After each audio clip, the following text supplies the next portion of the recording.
दसऱ्याला ठाकरे बंधूंचं वैचारिक आदान प्रदान होऊ शकतं असं सूचक विधान आज खासदार संजय राऊत यांनी केलेलं आहे।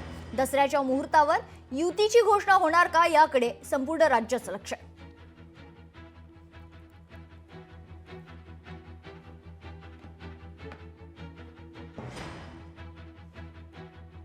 माननीय उद्धव ठाकरे, माननीय राज ठाकरे हे दोन बंधू एकत्र आलेले आहेत। अनेक विषयावर चर्चा करतायत, एकमेकांशी संवाद साधतायत, विचारांची देवाणघेवाण करतायत।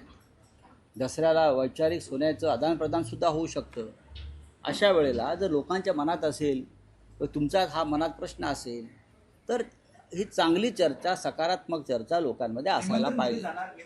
पाहून आमच्या परंपरेने ज्या गोष्टी आम्हाला करायच्या आहेत त्या आम्ही करू। कोणाला सोबत घेऊन लढायचं, कोणाला सोबत घेऊन लढायचं नाही हा प्रत्येक पक्षाचा निर्णय असतो।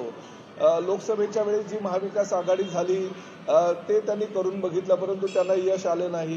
विधानसभेमध्ये त्यांनी महाविकास आघाडी करून ते लढले, परंतु लोकांनी त्यांना नाकारलं नाही तर लाथाडलं आणि 237 एवढं संख्याबळ महायुतीच्या पारड्यामध्ये टाकलेलं आहे। त्यामुळे त्यांनी भले युती आघाडी कोणाबरोबर करायची तो त्यांचा वैयक्तिक प्रश्न आहे। त्यांनी दसरा मेळाव्यात घोषणा करावी किंवा इतर ठिकाणी करावी तो त्यांच्या पक्षाचा अंतिम निर्णय हा त्या पक्षाचे प्रमुख घेत असतात, तो त्यांनी घ्यावा।